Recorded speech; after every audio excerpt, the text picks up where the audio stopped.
The high earner, he's mine. Uglies should stick to mingling with ordinary folks. Clutching onto Ryan, Emily declared this with a triumphant look on her face. Ryan, too, seemed somewhat pleased by this. Emily, you always say the funniest things, I said, immediately bursting into laughter, holding my stomach. Emily looked puzzled.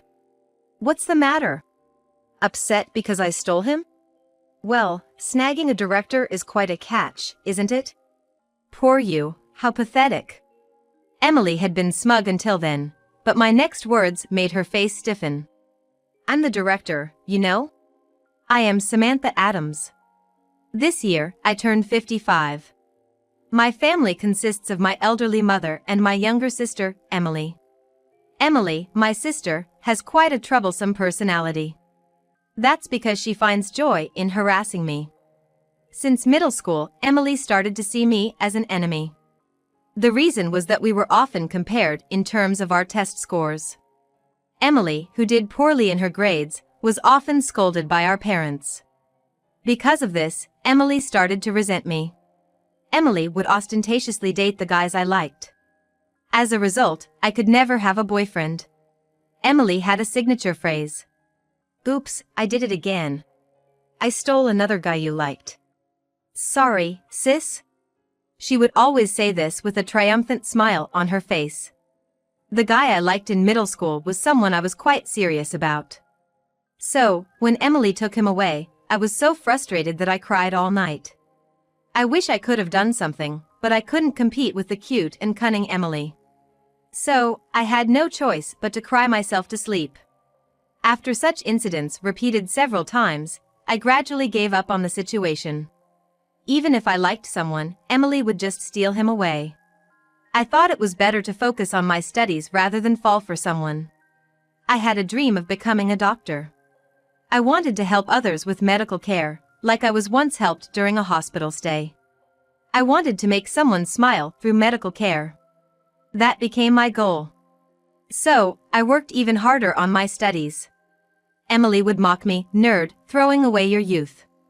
Well, with your looks, it's not like guys are lining up for you, she would laugh scornfully. I used that frustration as fuel to dive even deeper into my studies. While Emily was out playing with guys, I became more absorbed in my studies. Studying was incredibly rewarding. The more I worked, the better my grades got. Eventually, I attended a women's medical college. I achieved my dream of becoming a doctor. Emily went to a community college and became a preschool teacher, but she quit soon after. I left home when I went off to college. The reason I left was to avoid Emily. As a result, I only went back home for the holidays, like Thanksgiving and Christmas. Since then, I've been working at the hospital for over 20 years. It's been a continuous struggle. Starting as a medical intern, the world of doctors was still very much a man's world.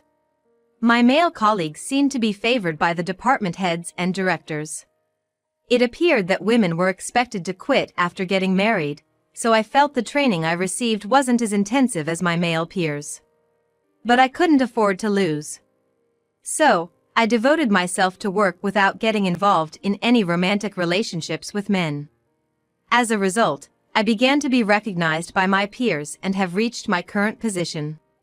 Just when I thought I might remain single, I started dating Ryan.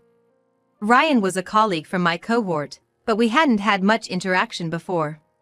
I was in surgery, and he was in internal medicine. We only really met at gatherings of colleagues.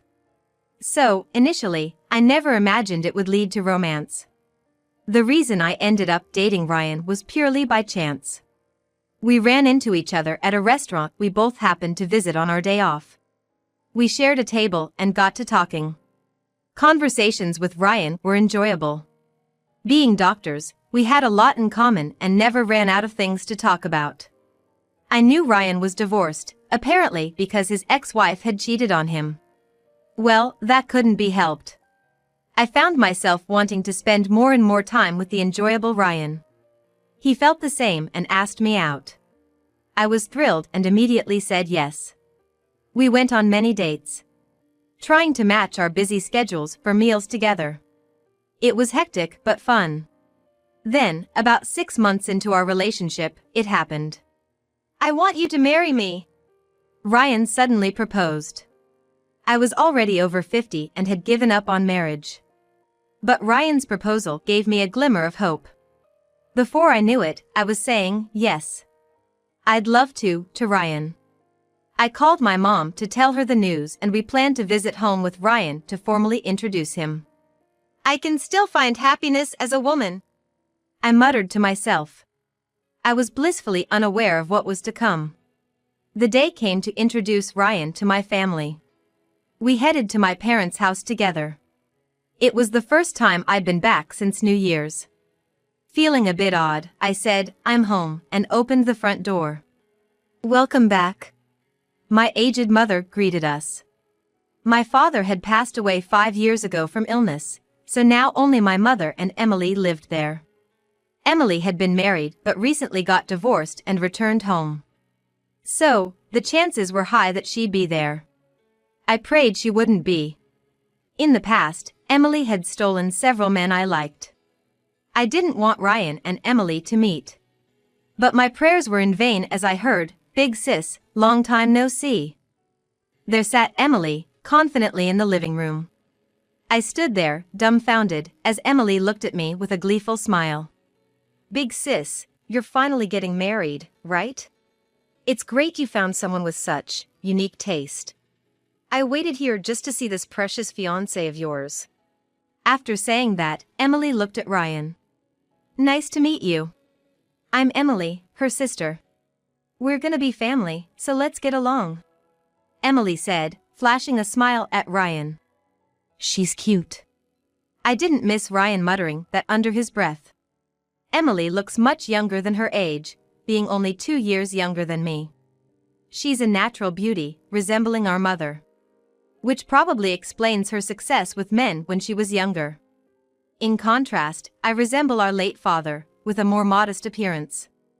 Then, Ryan and Emily started chatting happily. "Wow, so you're a doctor just like my sister? That's impressive. Given your age, you must hold a senior position? How wonderful." Emily was showering Ryan with compliments, as usual. "It's nothing like that," Ryan said, not seeming to mind. His cheeks were relaxed, and it wasn't a pleasant sight for me. As they were creating their own little world, Emily suddenly murmured, "I wish I had met someone like Ryan. I would have loved to marry him." "Emily!" I couldn't help but reprimand her. Even our mother frowned at Emily's inappropriate remark. Then Ryan said, "It's okay, Samantha's just too strict," as if he was scolding me. After that, Emily and Ryan continued to chat happily. My mother and I were left out. I began to feel a bit uneasy about the future. Since then, I've avoided taking Ryan to my family home. I hadn't been in touch with Emily at all, but after introducing Ryan, she started emailing me frequently. "Bring Ryan over to the house. If you can't, take me to his place. And of course, you're paying for the cab," she would write in these absurd texts. If I let Emily meet Ryan, who knows what she might do? I might even lose him to her. Fearing this, I've been keeping Ryan away from Emily. But lately, Ryan's been acting strangely. We used to have meals together whenever our off days aligned. But recently, he's been turning me down more often. "Sorry, but I have plans with a friend on Saturday night," he'd say, looking regretful. We both work at the same hospital, and our shifts are 24 hours. So matching our free time is hard. Having meals with Ryan was precious to me. But I couldn't push him. So all I could say was, "Okay, let's plan for another time," and let it go. Then one day, a shocking truth came to light. Ryan and I had decided to register our marriage on the day we started dating. He wanted to cherish our anniversary, saying, "Wouldn't it be romantic to register on our special day?" So, I was eagerly waiting for that day to come. With just 2 weeks left until the registration day, I received an unexpected call from Emily.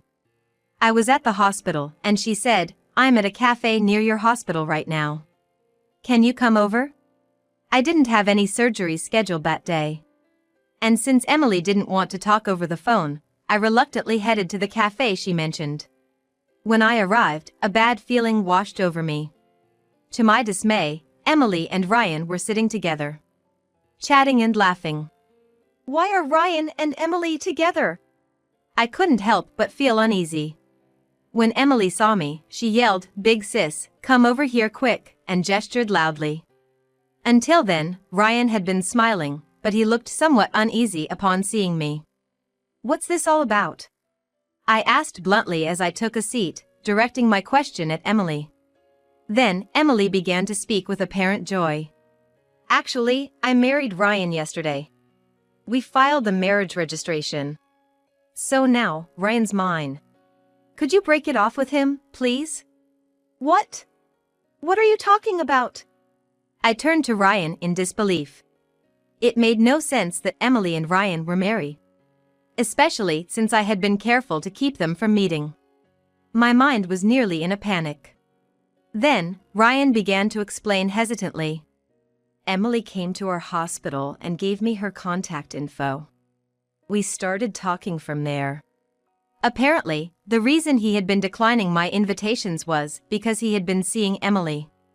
And, it seems, he had gradually fallen for her. So, that means our engagement is off. But you'll be fine, right, Samantha? You've always been single, you're used to it, aren't you? Ryan said with a smirk, showing no sign of remorse. It was as if he didn't care about the whole situation. Just that his choice of spouse had changed. I can't believe this! I let out a voice filled with despair. Just when I thought I had finally found happiness as a woman, it was so easily stolen by Emily. And now, Emily and Ryan were already officially married. No matter what I did, I couldn't be with Ryan anymore. As I was sinking into despair, Emily chuckled. The high earner, he's mine. Uglies should stick to mingling with ordinary folks, Emily said, clinging to Ryan with a triumphant look. Ryan, too, seemed not entirely displeased. Well, someone like you, an old maid, there's no demand for you in the dating scene, right? You're just a low-level doctor, you don't have money, do you? Emily continued to look down on me, bursting into loud laughter. That's when I realized a major misunderstanding on Emily's part. Understanding the situation, I suddenly found it amusing. Emily, you always say the funniest things, I said, then burst into laughter, holding my stomach. Emily looked puzzled. What's the matter? Upset because I stole him? Well, snagging a director is quite a catch, isn't it? Poor you, how pathetic. Emily jeered, still convinced she had the upper hand. It was time for a counterattack. I couldn't just stay silent after being ridiculed like this. I grinned slyly. It was time to make Emily and Ryan realize they were heading for a downfall. Emily had been smug until then, but my next words made her face stiffen. I am the director of the hospital, you know. Emily clearly hadn't expected that. What? What do you mean? I heard other doctors talking about the director getting married when I first went to the hospital. Wasn't that about Ryan? Emily asked, now flustered and questioning Ryan. Ryan looked bewildered by Emily's reaction. No. I'm not the director or anything. I don't remember saying anything like that, Ryan said, looking confused. Emily must have overheard the other doctors and mistakenly thought that Ryan, a man, was the director. Emily always had a thing about respecting men. Besides, a female director is rare. So, it's understandable she got it wrong. Then what are you, Ryan? Not a director but a department head? If that's the case, I guess I can forgive you, Emily said, looking at Ryan expectantly. Ryan seemed at a loss for words. Indeed, it would take some courage to reveal his actual position in this situation. As Ryan remained silent, Emily, growing impatient, turned to me and yelled. You know what Ryan's job is, right? Just tell me already. Emily was as bossy as ever. I couldn't help but think if that was the way to ask for something. Ryan kept glancing at me nervously. We had done something irreversible by getting married. Telling Emily about his job would probably horrify her. But we couldn't go on like this. I was a bit curious to see her shocked expression. So, being the kind person I am, I decided to just tell her. Ryan is part-time. So, he doesn't earn as much as you're expecting, Emily. Emily looked stunned for a moment. Then her face turned pale. What? Why is he part-time when he's your peer? What's going on, Ryan? Her shout echoed throughout the cafe. When Ryan first joined the hospital, he worked full-time like the other doctors. But being a 24-hour hospital, it naturally involved night shifts and a demanding schedule. Ryan, not being very ambitious, probably found the night shifts and the tough schedule too hard. After a while, he negotiated with the hospital to work part-time. So now, he works like he's doing a side job. Of course, being a doctor, he earns more than a regular side job. But compared to full-time doctors, the difference is clear. Being part-time means he gets paid by the hour, and there's no bonus. Plus, more days off means less salary. When I explained this to Emily, she gritted her teeth in frustration. I married him thinking he had a high income. Now my plan is ruined, she said and started crying. Your plan? I asked, feeling a bad premonition. After making a scene, Emily said, I have debts, and I was hoping Ryan would help pay them off. And started crying even more. Ryan turned pale upon hearing about the debt. It must have been news to him. As it turned out, Emily was hooked on strip clubs. She had visited various clubs for their introductory offers, but at one club, she fell for a guy. To support him, she started visiting frequently, running up a huge tab. She even ordered a lot of champagne whenever he asked. Actually, it turns out the reason for her divorce from her previous husband was also because she was financially supporting a man, and her debt was discovered. That's what led to the divorce, it seems. I was completely taken aback by Emily's behavior. A tab at a strip club. Ryan's face grew even paler. And they were already married. I can't pay off that kind of debt with just my salary, he muttered to himself. Desperate, Emily turned to me. That's it. You pay off the tab, Samantha. You're a director, you must have the money, right? I don't need Ryan anymore, I'll return him to you. Emily's eyes were bloodshot, terrifying. She must have been in a critical situation. But I had no intention of listening to her. I absolutely refuse to pay off your tab. Ryan is not an object. And how are you going to return him to me now that we're registered as married? I responded in half disbelief. Emily was going too far with her words and actions. Why would she think someone she betrayed would pay off her debts? Even for family, that's too much to ask. I just couldn't follow Emily's thought process. Then, she yelled. Shut up! I need money. If I don't pay off the tab by the end of this month, who knows what will happen? With that, she started trembling in fear. She must have been severely threatened by her favorite host. I had heard that not paying a tab could lead to serious trouble. I couldn't imagine what would happen to Emily. But it was none of my concern. So, I firmly rejected her request. I've decided to use my money for myself. I won't give a penny to someone like you, Emily. You've always been enjoying yourself without studying. Now, you'll have to face the consequences, I said with a chuckle. Then, adding insult to injury, I said, maybe I'll buy a designer bag today. I can afford it, after all. That can't be. Emily was already in tears. Her mascara was running, a terrible sight. But I had no intention of forgiving her just for this. Then, I gave them both a final blow. Oh, and I'll be claiming alimony from both of you. Be prepared. And I won't reduce it just because Emily has debts. At my words, both of them looked even more desperate. It's all your fault for being misleading. No, it's your fault for running up a tab at the strip club. I'm not to blame. Emily and Ryan started blaming each other. They were a match in their ugliness. Just struggle with money from now on. I told them and left. Soon after, Emily and Ryan divorced. Both of them ended up with 2 divorces. I, through my lawyer, claimed alimony from both of them. Since Ryan and I were only engaged, the amount wasn't huge. But it must have been a painful expense for them. Ryan was part-time, and Emily had the club debt on top of that. The alimony must have been mentally tough for them. I had decided to be thorough, so I had no regrets. Later, Ryan left the hospital. Working with me must have been awkward. Also, the hospital was abuzz with rumors about him. I'm the director and the victim here.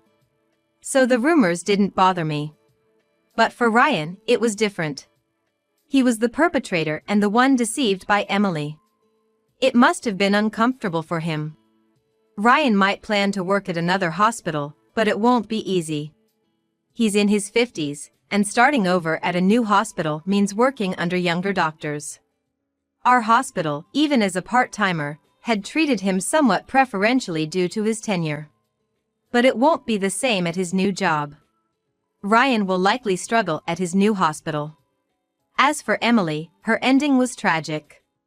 She was kicked out of her home by her mother. I reported the whole story to my mother. "What a disaster!" Hearing the story from me, my mother was shocked. Emily had stolen my fiancé from me. It must have seemed unbelievable to her. As a mother, she was furious about Emily's actions this time. Emily was an adult and my mother decided it was time to cut her off. "Get out! Don't ever show your face here again!" That's what my mom said as she disowned Emily.